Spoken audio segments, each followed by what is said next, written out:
Shikues të nderuar të Channel One, përshëndetje. Sot ndodhemi në maternitetin Koço Gjergjeni për të realizuar një intervistë të thelluar me drejtoreshën e këtij institucioni, zonjën Rubena Mojsiu. Zonja Mojsiu, përshëndetje dhe faleminderit që pranuat ftesën për të qenë pjesë e Channel One. Përshëndetje, mirë se erdhët, ishte kënaqësi të pranoj ftesën tuaj. Duke marrë shkas nga dita botërore kundër kancerit të gjirit, që ka qenë datën 30 tetor, do doja të dija fillimisht sa është numri grave dhe vajzave të prekura nga kanceri i gjirit për gjatë 5 viteve të fundit, le themi, afërsisht. Aktualisht, shifrat që jepen për Shqipërinë janë rreth 500 raste të reja në vit. Mund t'ju siguroj që kjo shifër është në rritje.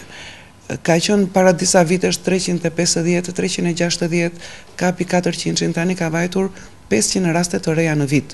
Dhe pothuajse 50% e këtyre përfundojnë në gjendje letale, të themi në gjendje tragjike për ato gratë të cilat e kanë. Atëherë, me që se jemi këtu, sa për këtyre grave apo vajzave janë diagnostikuar dhe kuruar, pra janë kthyer në normalitetit, dhe sa për këtyre kanë humbur jetën si pasojë e tumorit të gjirit? Kjo është shumë e rëndësishme, varet shumë nga faza në cilën kapet tumori, nëse do i quajmë tumor, për ta kuptuar kushdo, sepse kur thua kancer trëmbesh, po tumori i gjirit nuk është gjithmonë për të trëmbur, sepse po u kap në faza të hershme, është pothuajse 100% i shërueshëm. Pra, gjithmonë në varësi të fazës në të cilët diagnostikohet, është edhe rrjedhshmëria e trajtimit edhe e vdekshmërisë më pas. Dhe unë ju thash që pothuaj 50% e këtyre grave në Shqipëri, të cilat diagnostikohen me kancer gjiri në vit, vdesin, që nuk është pak, janë pothuajse 250 raste të cilat përfundojnë në përfundim tragjik. Ndërsa pjesa tjetër natyrisht kurohet, trajtohet dhe kanceri i gjirit trajtohet dhe kurohet shumë kollaj nëse kapet në faza të hershme. Ktu është edhe qëllimi i gjithë këtyre aktiviteteve sensibilizuese të bëra gjatë gjithë muajit. Është muaji tetor, është sensibilizues në të gjithë botën, nuk është vetëm në Shqipëri. Ju thash, është problem botëror. Sepse kanceri i gjirit aktualisht ka filluar të prekë edhe mosha më të reja që s'ka qenë karakteristike më parë e kancerit të gjirit. Pra mosha 9-40 vjeç. Nuk ka qenë kjo karakteristike e kancerit të gjirit më parë, ka ndryshuar në inframënyrë demografia e shpërndarjes së sëmundjes dhe ky muaj sensibilizimi shërben pikërisht për këtë, që t'i bëj gratë dhe vajzat shumë të përgjegjshme që të vetë kontrollohen, një metodë e cila nuk kërkon asnjë lloj shpenzimi, sepse mund ta bësh çdo ditë duke u larë në dush, por ama në rastet moshat sidomos mbi 40 vjeç, është mirë që të kryen dhe nga një mamografi në vit. Një herë në vit të paktën për të përjashtuar çdo lloj mase sado dyshim. Por e din dot ndonjëherë gratë kanë frikë ta bëjnë, se thon se mos më del gjë. Unë do ju thoja më mirë të zbulojnë një gjë nëse është në atë fazë kur është e shërueshme dhe ti shpëton jetën tënde, lumturinë e familjes tënde, sepse nëna është shumë e rëndësishme për gjithë familjen. Dhe nga ana tjetër, këtë po e shtoj thjesht për zbukurim, ruan dhe estetikën tënde, sepse nuk është e nevojshme të hiqet gjiri komplet në faza të hershme, por bëhet një incizion shumë më i vogël. Ju thatë në fakt që shifrat janë duke ardhur në rritje nga viti në vit. Kjo do thotë që ne duhet të trembemi, së pari dhe së dyti, mos ndodh ndoshta nga fakti që nuk ka informacion të dur, pra femrat nuk janë të informuar ai sa duhet, sa i takon këtij subjekti? Për të trembur, nuk them që do ishte arsye për të trembur, por arsye për të vetë kontrolluar më shumë dhe për të patur shëndetin tënd dhe trupin tënd më nën kontroll, do ishte, natyrisht. Sepse dhe një vajzë 25 vjeçe sot nuk përjashtohet dot nga të pasurit e kancerit të gjirit, gjë që ka qenë e pamendueshme më parë. Kjo është shumë faktorëve, unë nuk dua të hyj shkaqeve se janë shumë të gjëra, por fakti mbetet ky. Kështu që një mundësi më e madhe, një kujdes më i madh për shëndetin e tyre të gjitha vajzave do ishte shumë mirë të bëj që në mosha më të hershme. Gjatë këtij muaji, materniteti që ju drejtoni ka pasur, pra ka zhvilluar ndonjë aktivitet në lidhje me këtë temë pikërisht për të ndihmuar këto gra dhe vajza? Aktivitetet tona janë, të themi, në varësi ose të lidhura me aktivitetet të organizmave të tjera, sepse aktivitetet tona sensibilizuese janë thjesht në mbështetje të grupeve të cilat merren më shumë me këtë problem.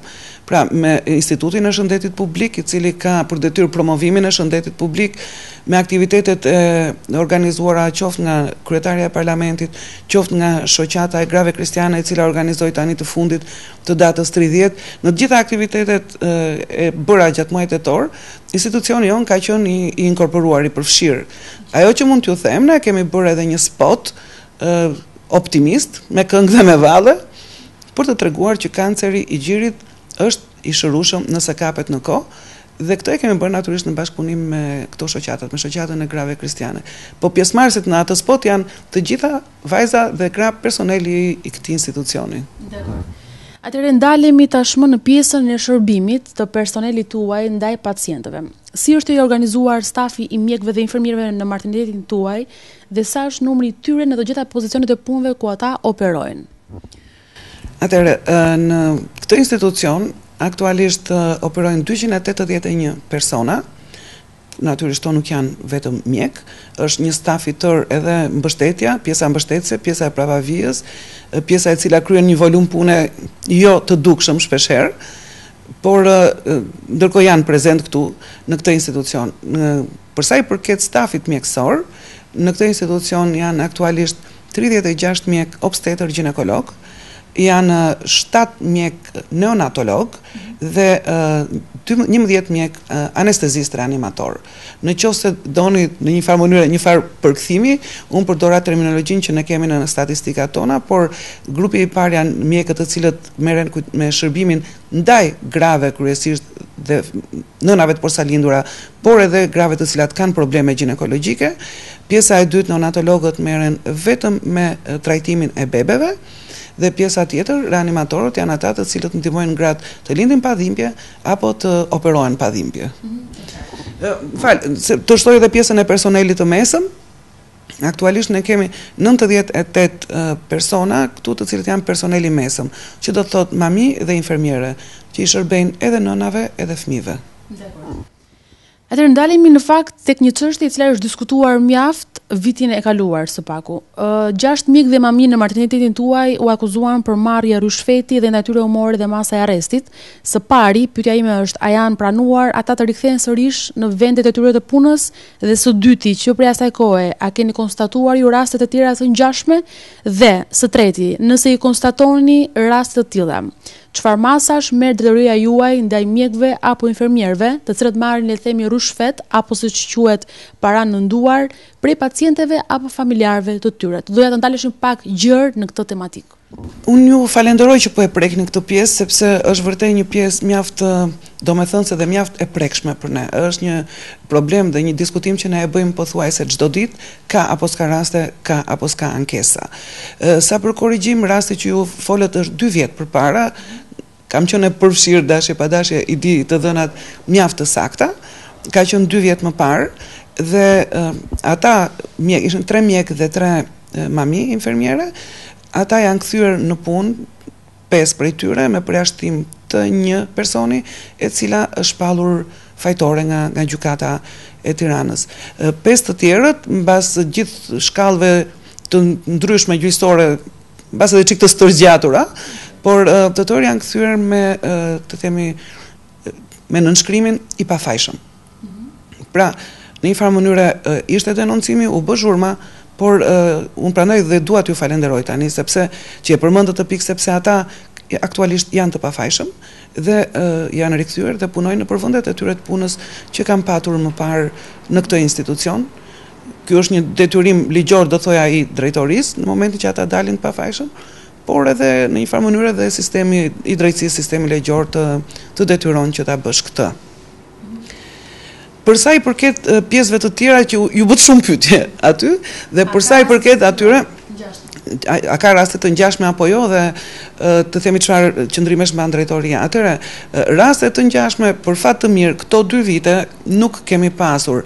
Dhe kjo është e shpjegueshme edhe me faktin që 6 veta ishin gjatë të dënuar, ishin nën proces gjyqësor dhe sido që të jetë në Shqipëri frika i ruan vreshtat. Dhe ndërkohë njerëzit kanë qenë mjaft më të tërhequr dhe nëse do kishte ndonjë guximtar që të bënte këtë lloj gjesti. Nga ana tjetër, të paktën në këto 2 vite ne nuk kemi patur ndonjë denoncim nga ana e ndonjë familjari, sepse për rastin e parë denoncimi është bërë në polici, por ka dhe raste kur familjarët mund të vinë të denoncojnë në drejtori një gjest të kësaj natyre. Dhe në qoftë se denoncojnë në drejtori, mua nuk më duhet një provë në një farë mënyre. Në qoftë se policisi duhet prova ta filmoj apo ta përgjoj apo ku diun se çfarë, masat që merr drejtoria nuk kanë të bëjnë fare me provën, por mjafton dhe denoncimi i familjarit për ne është shumë i rëndësishëm. Dhe këto raste pikës pari denoncohen përpara të gjithë stafit, dhe e dyta pastaj merret mas për largim nga puna, propozim me shkrim i cili bëhet Ministrisë së Shëndetësisë për t'i larguar nga puna. Në raste të këtilla nuk ka masa të ndërmjetme, nuk ka masa të llojit vrejtje me paralajmërim për pushim nga puna apo ku diun se çfarë gjitha vërejtjet që parashikon kodi i punës. Në raste të tilla kërkohet direkt pushimi, largimi nga puna për thyrje të etikës morale dhe për keqësjellje dhe keq trajtim të pacientit. Do thoni ju si mund t'i kapni ju dhe rastet të cilat denoncohen nga pacientët. Përpos rasteve që mund të vinde të prononcohen vetë, ne kemi vendosur dhe disa kuti opinionesh e quajmë ne, ose kuti ankesash, quajeni si të doni.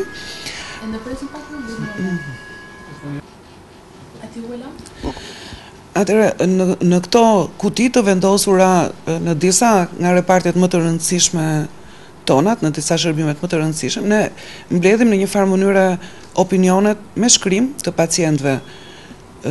Disa vënë emrin, disa ruajnë anonimatin, natyrisht.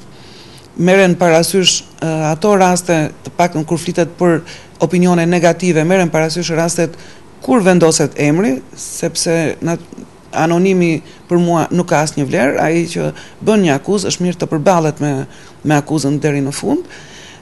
Mund të them me shumë krenari që kemi marrë më shumë opinione pozitive sesa negative nga këto kuti. Ato janë të ruajtura, të mbyllura apo vetëm nga një person, pra nuk ka shans që personeli ti manipuloj për ta thënë në thonjza, pra hapen vetëm nga një person i caktuar nga drejtoria dhe të gjitha opinionet lexohen me saktësi siç janë të shkruar aty. Dhe kjo është një nga mënyrat me të cilat ne tentojmë të kontrollojmë, të mbajmë nën qose mund ta quajmë presion të gjithë stafin këtu, sepse duke e ditur që në atë kuti mund të futet një ankesë për të gjithmonë mund të merret kjo masë e cila është pak largimi nga puna. Pra në një farë mënyre tentojmë ta ruajmë këtë ekuilibër që është vendosur këto 2 vjet me këto forma. Ndërkaq që ju thatë që kryesisht ka pasur largime pozitive nga ana e pacientëve deri tani, pra këto 2 vjet e fundit. Por ka pasur ndonjë rast le të themi ankesash dhe për çfarë ankohen? Mund të ankohen pacientët tuaja në këtë martenitet? Ankesat janë të llojeve nga më të ndryshme dhe unë të them që një nga ankesat për shembull është që infermierja të themi nuk më erdhi 3 herë në dhomë gjatë turnit, po më erdhi vetëm 2 herë. Ose në momentin që fëmia im po qante, infermierja nuk u paraqit në dhomë në momentin që unë e kërkova. Nuk ka pasur ankesa lidhur me trajtimin, pra që të ketë munguar trajtimi, të ketë munguar mjekimi, medikamenti, apo aplikimi i trajtimit, të cilën e bën infermierja. Ka pasur raste ankesash lidhur me mjekimin e plagës, nuk ma kanë mjekuar për ditë. Në fakt, ne kemi në protokollet tona që plaga nuk mjekohet çdo ditë, por njerëzit mendojnë që duhet t'i mjekohet çdo ditë. Dhe ankesat kryesore që kanë qenë më të shumta për ne deri tani është në një farë mënyrë çështja e komunikimit të personelit me pacientët. Pacientët në një farë mënyrë janë në një nivel më të rritur të njohurive të tyre mjekësore dhe shkencore aktualisht dhe kërkojnë të dinë shumë gjëra, kërkojnë të dinë çdo gjë lidhur me bebin apo lidhur me veten. Edhe një nga ankesat ishte për shembull që një nën porsa lindur thoshte bebin ma morën, ma çuan te dhomë fëmijëve, por nuk më thanë pse. Sepse normalisht në praktikat tona është që bebi porsa lind vjet mbi barkun e mamit, vjet mbi gjoksin e mamit dhe ri aty me mamin. Dhe bebi largohet nga mami një 5 minutë mbasi ka vajtur mami në dhomë thjesht për t'u larë, për t'u pastruar, kjo është 2 orë më mbrapa, apo për t'u veshur dhe pastaj shkon prapë te mami. Pra bebi është i pandashëm nga mami që nga momenti që lind e deri në momentin që del, flasim kur janë bebe të lindur normal pa asnjë lloj problemi për cilin mjeku duhet të ndërhyjë. Në rastet kur mjeku duhet të ndërhyjë, personeli jon e merr bebin dhe e çon në dhomën e bebeve për të bërë ato ndërhyrje. Më pas dhe mund ta sjelli, por ka pasur një mangësi komunikimi në mes dhe prindi nuk është sqaruar se pse të themi i ndodhi kjo gjëja, pse ja morën bebin. Problemi kryesor që ne na ka dalë është çështja e komunikimit të personelit me pacientët. Një nga ankesat e tjera ishte për shembull që infermiera duhet i bjerë derës kur të vi tek unë, që është rregull etik dhe moral dhe është normale, por shpesh herë shqiptarët i vënë pak rëndësi kësaj gjës dhe personelit pretendon që të hyjë me vrap aty të mbaroj procedurat e veta dhe të shkojë tek dhoma tjetër sepse ka dhomat e tjera plot, pra nuk tregohen të kujdesme, por njerëzit ankohen dhe për këtë. Ndërkaq në lidhje me gjitha këto ankesa, ju si drejtoresh me varësit e para me punonësit tuaj, keni diskutuar për të vendosur disa pika mbi, le të themi, dhe për të normalizuar situatën, për të dhënë zgjidhje disa shqetësime? Natyrisht, pikërisht për këtë arsye shërbejnë edhe këto gjëra, këto të themi ankesa që ne kërkojmë dhe presim, nuk është thjesht për të marrë masa administrative, por është edhe për të ngritur ne një plan pune më strategjik dhe në një nivel më të lartë, jo vetëm shkencor profesional, por edhe etik edhe moral. Dhe të gjitha këto janë për shkase më pas për t'ju bërë të ditura të gjithë personelit, jo vetëm personelit të lartë, por edhe personelit të mesëm, që janë infermierët dhe mamit që ju përmenda, dhe në rast ripërsëritjesh, pastaj shënohet pak më mirë orari kur ka ndodhur, sepse nëse ka ndodhur në turnin e dytë, në atë turn ka qenë në shërbim X dhe Y dhe fillohet me vrejtje, por zakonisht korrigjohen që në shkallën e parë zakonisht. Çfarë detyrimesh financiare ka pacientja, pra një grua apo një vajzë që pret të lindë një fëmijë në rast se ajo shtrohet në spitalin tuaj për disa ditë për që në kujdesin e mjekëve, edhe po në rastin kur një grua thjesht vjen për të lindur dhe në rastin kur lindja kryhet me operacion, kanë detyrime financiare pra për çdo shërbim që jepet në maternitetin tuaj? Aktualisht me ligjet që ekzistojnë në Republikën e Shqipërisë, në spitalet publike, të paktën flas për maternitetin që të jemë më konkrete, nuk ka asnjë lloj detyrimi financiar. Asnjë lloj detyrimi financiar, më pëlqen ta theksoj këtë, një grua që vjen për të lindur, qoftë me rrugë natyrale, qoftë me operacion. Këto janë rregullat dhe ligjet në Shqipëri. Edhe ditë qëndrimi, edhe ushqyerja dhe të tëra ekzaminimet që këtu bëhen gjatë ditë qëndrimit që ajo grua dhe bebi i saj qëndron këtu, janë të tëra jashtë çdo lloj detyrimi financiar. Detyrime financiare në këtë institucion kanë vetëm ato paciente të cilat vinë dhe kryen ekzaminime ambulatore, që do të thotë jo të hospitalizuara, jo të shtruara në spital, por që vinë për të kryer një ekzaminim X, të rekomanduara nga mjeku i rrethit apo nga mjeku i lagjes, apo thjesht se ka dëshirë të vi këtu, në këto raste paguhet një tarif për atë lloj ekzaminimi. Tarifat janë vendosura nga Ministria e Shëndetësisë, të përcaktuara fare qartë dhe fare bukur. Në qendrën e gruas, aty ku kryen këto ekzaminime, tarifat janë të afishuara, janë standarde natyrisht, dhe këto janë të vetme detyrime që një grua ka kur paraqitet në këtë institucion. Për sa i përket pjesës së shtrimit, ato që janë të shtruara nuk kanë asnjë detyrim financiar për karshi institucionit. Ndërkaq ne në fakt ne shqiptarët kemi krijuar një mentalitet ndoshta vitet e fundit për këto lekët që japim kështu për dëshirë ndoshta kur jemi të shtruar në spital, në maternitet, në për institucione të ndryshme, pra për të pasur një shërbim sa më të shpejt dhe sa më eficient, ne ndoshta dashur pa dashur, pra me dashje ose pa dashje, mund edhe ta korruptojmë në thonjza personelin mjekësor. Pra, mendoni se është një përgjegjësi edhe e pacientit apo gjithashtu edhe e personelit mjekësor? Në fakt, unë në një farë mënyrë kam luftuar për këtë pjesë dhe nëse quhet luftë, po domethënë jam prononcuar publikisht gjithmonë më shumë pro mjekëve. Dhe këtë e them sepse ky fenomen që ju përmendet tani ekziston dhe ekziston në masë, sidomos dhe pjesa e pacientëve. Në Shqipëri është krijuar opinioni që po nuk pagove para në spital, nuk të shërben njeri, ose e thënë akoma më shumtuar në prononcime publike që unë kam dëgjuar të lënë të vdesësh. Unë këtë nuk e pranoj dot kurse si për asnjë personel mjekësor dhe këtu nuk përfshi vetëm këtë institucion.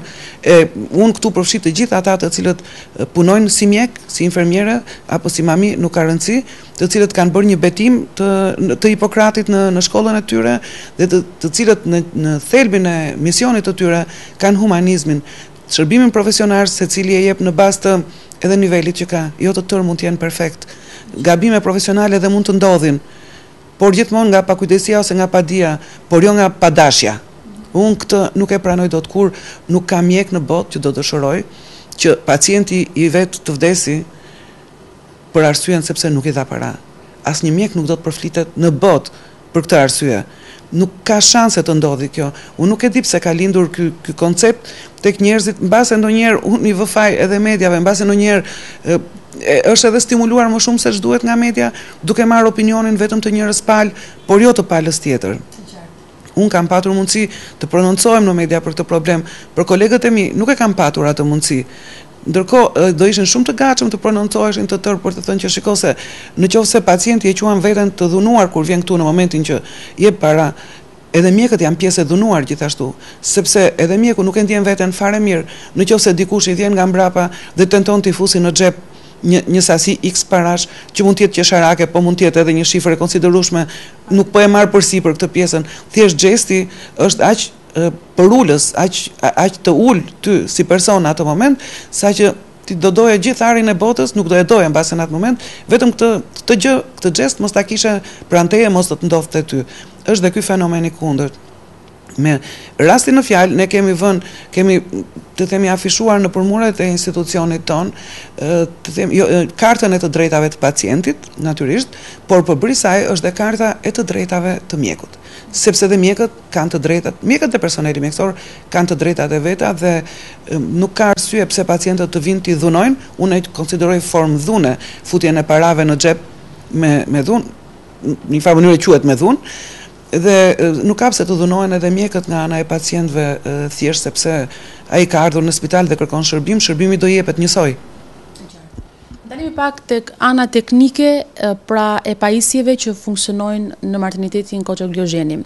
Ka ndonjë problematik, pra ndonjë mungesë që ju keni apo shqetësim ndoshta për të qenë sa më eficient gjithmonë më shumë, çdo vit më shumë për të pajisur me teknologjinë moderne, le të themi. Ka ndonjë mungesë? Teknologjia mjekësore në fakt nuk ka ditë që nuk zhvillohet. Çdo ditë dalin pajisje të reja, dalin metoda të reja diagnostikimi apo analizimi të fakteve etj. Dhe ne nuk mund të themi kurse si asnjëherë që ne jemi të pajisur me gjithë pajisjet më moderne që ka bota, sepse ndërkohë sot mund të ketë dalë një tjetër e re dhe mua më nxjerr gënjeshtare që në atë moment. Natyrisht në këtë institucion janë bërë gjithë përpjekjet e mundura dhe të dura që të ketë pajisjet më të domosdoshme, të paktën, pikë së pari, dhe pikë së dyti mundësisht edhe ca shkallë më lartë apo ca lukse të themi nëse konsiderohen kështu për sistemin publik, mundësisht t'i kemi dhe ato. Por pajisjet bazike, janë të mira, relativisht të reja. Ne i quajmë të reja se janë 5 vjet përpara, por po të jenë diku nëpër botë mund të quhen të vjetra ato. Por gjithsesi ne disponojmë të paktën vetëm aparate ekografike janë 6 ekografi, të cilat shërbejnë, janë 2 që shërbejnë, po tamam 6, tash mos gabova numrin, 2 shërbejnë në qendrën ambulatore kur vizitohen gratë që vinë, ju thash, nga jashtë. Një tjetër është në repartin e lindjeve. Pra çdo gruaj që vjen për të lindur, në moment që mjeku ka një dyshim, ka të gjithë aksesin për t'i bërë një ekografi aty. Thjesht për ta parë, po them kot, është me kokë apo me këmbë, të themi paraqitja e bebit. Janë 2 aparate ekografike nga cilat njëri nga është vërtet i cilësisë më të lartë, të cilat janë në repartin e shtazanive me risk të lartë. Ne aty trajtojmë gratë të cilët kanë shumë rreziqe dhe aty kemi tentuar të fusim edhe teknologjinë më të lartë. Disponojmë dhe ekon 4D, nuk ekziston aktualisht në për klinika private akoma, ne e kemi, do thoni ju 4D çfarë është, se 3 dimensione ka hapësira gjithsesi, dimensioni 4 është lëvizja.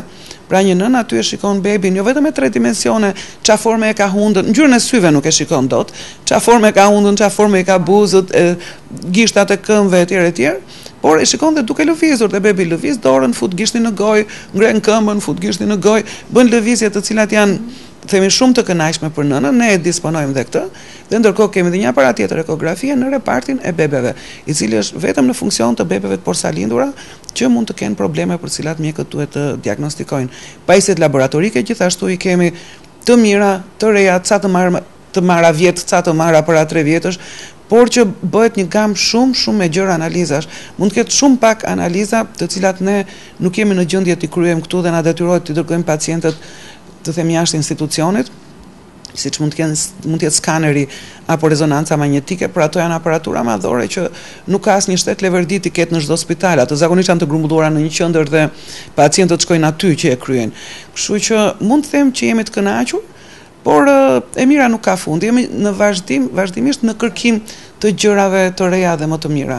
Tani duam të kemi inkubatorët, për shembull të cilësisë së fundit, inkubatorët ku mbajnë bebet, sepse në një farë mënyrë ato janë vjetruar, kanë dalë pak jashtë, jo jashtë përdorimit, po edhe jashtë mode, mund të thuhet. Këta të rinjt janë më funksional, sepse ne presupozojmë dhe duam të mbajmë në jetë edhe një bebe të lindur në muajin e 6 të shtatzanis, gjë që përpara nuk e ndërronim. Në muajin e 7 ju keni dëgjuar shtatanik të lindir, por në muajin e 6 ne nuk e ndërronim. Shumë vendet botës e kanë arritur, ne tani e pretendojmë dhe kemi arritur të kemi edhe shifrat tona të kënaqshme. Dakor, ndalemi në një pikë tjetër që ndoshta mendoj që është e rëndësishme dhe kjo. A ka materniteti juaj shërbimin e psikologut, duke pas parasysh faktin që gratë në këtë periudhë kanë më shumë se kurrë nevojë, ndoshta edhe për një konsult ose për një ngrohtësi, pra ta ngjejnë atë ngrohtësinë familjare edhe kur vin tek ju. Ka dhe si funksionon? Atëherë, në strukturën e këtij institucioni nuk ka psikologe. As punonjëse sociale, as psikologe. E tillë është struktura e ndërtuar dhe nuk është bërë mundur të korrigjohet dot dhe më pas, por hir të numrave të ngushtuar që ministria të jep. Ministria e Shëndetësisë flas gjithmonë. Por ne kemi bërë të mundur krijimin e një shërbimi me psikolog këtu, ka afërsisht një vit në bashkëpunim dhe me ndihmën mjaft të madhe të UNICEF-it. Ne kemi një psikolog të themi të diplomuar, psikologe, kemi zgjedhur dhe femër, sepse normalisht ka akses më të lirë të gjitha nivelet e pacientëve që janë këtu. Dhe ajo psikologe në bashkëpunim me një grup mjekësh, të cilët janë caktuar të qëndrojnë asaj më afër, është në kontakt me të gjitha rastet që këtu vinë, që mund të kenë nevojë për këshillim, por jo vetëm rastet që këtu vinë, por dhe me rastet e këshillimit para lindjes, prenatal. Pra nëse një çift ka dëshirë të këshillohet për problemet që mund të ketë gruaja gjatë shtatzanisë, qoftë edhe për problemet seksuale që mund të kenë gjatë shtatzanisë, por qoftë edhe për problemet të ushqyerjes që mund të kenë, qoftë edhe për problemin që ti mbushet mendja burrit të asistojë në lindje kur të vi për të lindur gruaja këtu, etj. Për gjitha këto shërbime, për gjitha këto problemet, ne ofrojmë shërbimin e psikologes në një zyrë të veçantë me një komoditet të lezetshëm, me disa pajisje dhe të themi materiale informative për çiftin, për pacientët, dhe bashkë me këtë psikologe aty qëndron edhe një mjeke, gjithsesi sepse ky çift mund të ketë nevojë për mbështetje psikologjike, por edhe për këshilla mjekësore. Ndërkohë kemi bërë të mundur edhe të themi që të bëjmë që psikologja të shkojë edhe në sallën e lindjes, të asistoj, më mirë me thonë, rastet që janë të vështira flas psikologjikisht, nuk flas për nga ana mjekësore, sepse ka gratë të cilat e suportojnë shumë keq aktivitetin e lindjes dhe kanë nevojë për një farë këshillimi apo qetësimi, të cilën personeli mjekësor nuk është i përgatitur t'ia japi. Natyrisht kjo themi profesioniste, kjo psikologe mund ta bëjë. Zonja Mojsiu, shumë faleminderit për intervistën në Channel One. Faleminderit juve.